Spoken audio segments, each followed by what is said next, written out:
여러분 안녕하십니까. 11월 14일 금요일 넘치는 우리 교회 매일 묵상 시작하도록 하겠습니다. 오늘 본 말씀은 에스라 9장 9절부터 15절까지 말씀입니다. 어제 수능이 끝났습니다. 수능 보느라 수고한 모든 수험생들 가운데 하나님의 큰 은혜가 있기를 바랍니다. 결과도 봐야 하고 여러 가지 많은 일들이 아직 남아 있지만 그래도 큰 산 넘었으니까 수고들 많이 했고 고생 많이 했습니다. 온 교회가 여러분들의 수고와 노력을 격려하고 또 응원합니다. 좋은 결과 있기를 온 성도들 함께 기도하도록 하겠습니다. 어제 에스라가 이스라엘이 가지고 있었던 이방 여인과 결혼했던 그 죄에 대해서 단호하게 안 된다라고 이야기를 하면서 또 하나님께 기도하는 모습을 봤거든요. 오늘 이제 그 기도의 내용의 두 번째 내용입니다. 9절에 보면 우리가 비록 노예가 되었사오나 우리 하나님이 우리를 그 종살이 하는 중에 버려두지 아니하시고 바사 왕들 앞에서 우리가 불쌍히 여김을 입고 소생하여 우리 하나님의 성전을 세우게 하시며 그 무너진 것을 수리하게 하시며 유다와 예루살렘에서 우리에게 울타리를 주셨나이다. 이렇게 얘기합니다. 노예가 됐고 종살이를 했다라고 이렇게 이야기를 합니다. 이스라엘 상태가 뭐였다는 거예요? 노예였고 종살이였다라는 겁니다. 이 종살이를 하는 동안에 어떤 그런 경제적인 것들을 취할 수 있었고 또 경우에 따라서는 다니엘이나 느헤미야처럼 높은 이런 관직에 올라갈 수도 있었어요. 그럼에도 불구하고 이 종으로 살고 노예로 산다라는 건 결코 쉬운 일이 아니었고 또 이스라엘 사람들의 몇몇 사람들은 그렇게 살았지만 대부분의 이 유대인들은 그렇게 살지 못했지 않습니까? 그러니까 그걸 이야기를 하고 있는 거예요.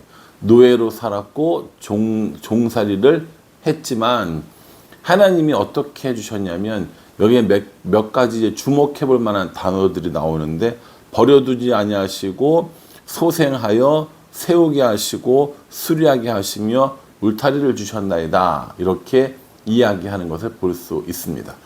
하나님께서 이 일을 하셨다라고 에스라는 고백을 하고 있는 거예요. 하나님께서 이스라엘 사람들이 노예였고 종살이를 했지만 버려두지 않으셨어요. 그들을 다시 살아나게 하셨고요. 세우셨고 성전을 수리하게 하시고 울타리를 주셔서 안전하게 거하게 하셨다라고 이렇게 고백을 하고 있는 것입니다. 저는 이 에스라의 고백이 참 멋지다라고 생각합니다. 왜냐하면 긴 역사를 통틀어서 하나님께서 이스라엘에게 어떻게 해주셨는가를 아주 명확하게 이야기를 하고 있거든요. 버려두지 아니하셨고 소생하게 하셨고 세우시고 수리하게 하시고 울타리 안에 거하게 하시는 이런 인도하심과 보호하심에 대해서 에스라는 정말 명확히 알고 있었습니다. 이스라엘이 잘해서 이스라엘이 훌륭해서 이스라엘이 거룩해서가 아니라 하나님께서 하셨다라는 것이죠. 하나님께서 이렇게 포로로 돌아오게 하겠다고 이미 포로로 끌려오기 전에 하나님께서 이야기해 주셨어요. 하나님의 그 약속을 하나님께서는 신실하게 지켜주셨다라고 이렇게 고백을 하는 겁니다. 그러니 그 하나님의 은혜와 그 하나님의 인도하심이 얼마나 큰가를 고백하고 있다라고 보시면 될 것 같아요.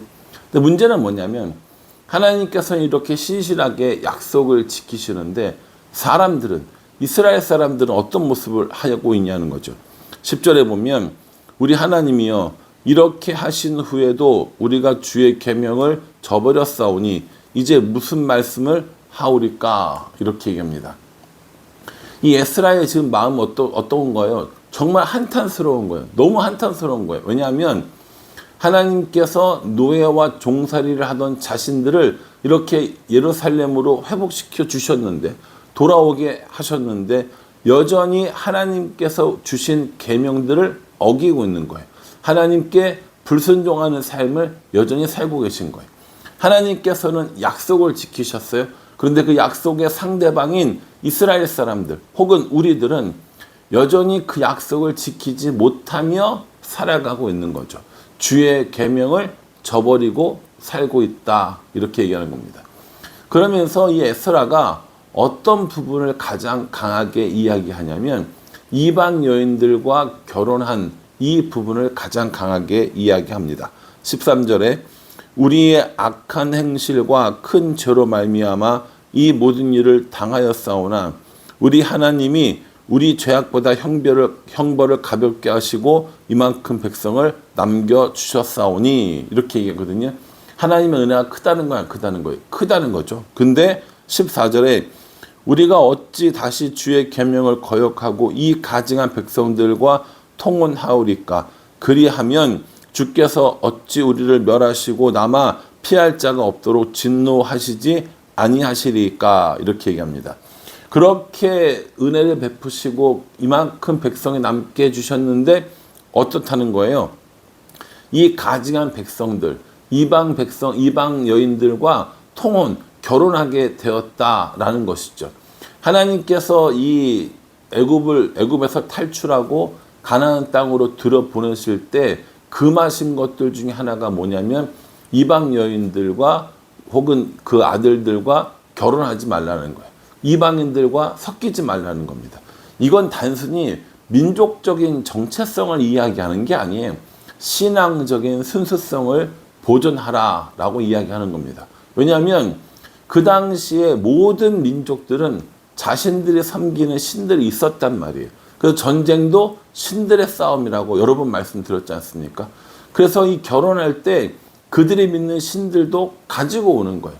그런데 이 그들이 믿는 신은 어떻습니까? 형상이 있잖아요. 눈에 보이잖아요. 근데 하나님께서는 눈에 보이는 하나님이세요? 아니잖아요. 그러니까 사람들이 보기에 훨씬 더 그 이방 신들이 매력적으로 보일 수 있는 겁니다. 그래서 하나님께서 이방 여인들 혹은 그 아들들과 결혼하지 말도록 이 통혼을 금지시켰던 것이었죠. 그럼에도 불구하고 이스라엘 사람들은 그 땅에 가서 자기들 보기에 좋은 대로 이방 여인들을 취하고 결혼을 하고 우상을 섬기는 이런 일들이 계속해서 벌어졌다라는 겁니다. 여러분, 이건 단순히 결혼의 문제가 아니라 우상의 문제였고 하나님을 믿는 신앙의 문제였다라는 거죠. 그래서 이 부분에 에스라가 아주 강력하게 하나님 앞에 기도하고 또 조치하려고 하는 모습을 볼 수 있습니다. 우리가 내일부터 이제 볼 본문에는 그래서 이렇게 기도하고 나서 에스라가 어떠한 조치를 취했는가 하는 것이 보여지거든요. 이 단순히 우리는 이방 여인들과 결혼한 게 아닌데, 우리는 안 믿는 사람과 결혼한 게 아닌데, 이 문제가 아니라 우리가 세상 문화와 섞여서 살아가는 것, 이걸 이야기하는 거죠. 여호와의 신앙, 하나님을 믿는 신앙이 아니라 이것도 섬기고 저것도 섬기고 이것도 좋아 보이고 저것도 좋아 보이고 하는 이런 모습들에 대해서 하나님께서 책망하시고 하나님께서 그렇게 하지 말라고 우리에게 계명을 주셨는데, 우리는 여전히 하나님으로 충분하지 않다고 생각하면서 여기도 쳐다보고 저기도 쳐다보고 이것도 있으면 좋을 것 같고 저것도 있으면 좋을 것 같고 하는 그러한 삶을 살고 있다라는 것입니다. 에스라는 이스라엘이 하나님 앞에 범죄한, 이스라엘이 하나님 앞에 계명을 어긴 여러 가지 많은 것들 중에 가장 핵심적인 것이 이 이방 사람들과 결혼하는 것, 그래서 그들이 섬기는 신을 이스라엘 사람들이 섬기는 것, 이것이 가장 큰 문제라고 생각을 했던 겁니다. 오늘날 우리들의 삶도 저는 마찬가지라고 생각합니다. 하나님만 섬기고 하나님만 사랑하고 하나님이 유일하신 우리 하나님이라는 것을 고백해야 되는데, 하나님을 믿어요. 하나님 안 믿는 게 아닙니다. 그런데 다른 것도 믿는 거예요. 그러니까 하나님만 믿는 것이 아니라 하나님도 믿게 되는 것이죠. 그래서 하나님도 믿지만 이것도 있어야 되고 이것도 있어야 되고 이것도 있어야 되고, 하나님 믿어서 불편한 것들은 하지 않고 하나님 믿어서 이익이 되는 것들은 행하고, 이러한 신앙적인 행태를 보여주는 우리들의 모습도 에스라는 동일하게 책망하고 있다라는 겁니다. 저는 오늘 이 말씀 묵상하면서 나는 어떠한 것들을 잘못하고 있는가? 나는 어떠한 것들을 하나님 앞에 책망받아야 하는가? 나는 어떠한 계명들을 지키지 못하고 있는가? 라고 하는 것들을 한번 생각해 보았습니다. 생각해 보니 참 여러 가지가 있는 것 같아요. 하나님을 의지하고 하나님을 인정하는 것이 아니라 자꾸 나를 의지하고 내가 가지고 있는 자원들을 의지하고 이런 모습들이 나에게 있는 것은 아닌가라는 생각도 해보게 됩니다. 그래서 저는 오늘 이 말씀 보면서 여러 가지 많은 일들 중에 또 계획들 가운데 내 생각을 먼저 앞세울 것이 아니라 하나님의 뜻을 묻는 이런 일들이 먼저여야겠다라는 생각을 다시 한번 해보게 되었습니다. 이건 제 묵상이고요. 이건 제 적용입니다. 여러분들은 어떠셨어요? 여러분들 이 말씀 묵상하시면서 어떤 말씀, 어떤 묵상인지, 어떤 적용인지, 내가 어떻게 신앙 안에서, 믿음 안에서, 하나님 안에서 살아야 하는지, 이런 것들에 대한 고민과 적용이 함께 있었으면 좋겠습니다. 에스라가 이방인들과의 결혼을 책망한 것처럼 분명히 말씀도 우리들을 책망할 겁니다. 바른 길로 가게 하기 위해서입니다. 그러니 그 책망을 겸허히 듣고 우리들의 삶의 초점을 다시 하나님께로 맞추는 그런 은혜가 있기를 주님의 이름으로 축복합니다. 기도하겠습니다. 하나님, 오늘 에스라의 기도의 모습을 보면서 우리 자신을 돌아보게 됩니다. 이방 여인과 결혼한 이 일은 하나님의 계명을 어기는 일이었는데 우리는 어떤 계명들을 어기며 살고 있는지 또 어떻게 해야 할지 돌아보게 합니다. 그러니 하나님, 우리 자신들을 말씀에 비춰보고 그 말씀을 통하여 다시 하나님께로 돌아갈 수 있도록 은혜 베풀어 주시옵소서. 예수님의 이름으로 기도합니다. 아멘. 에스라가 우리에게도 이야기하고 있습니다. 그 에스라의 이야기를 잘 듣고 다시 말씀 따라 살아가는 우리가 되기를 간절한 마음으로 기도하겠습니다. 감사합니다.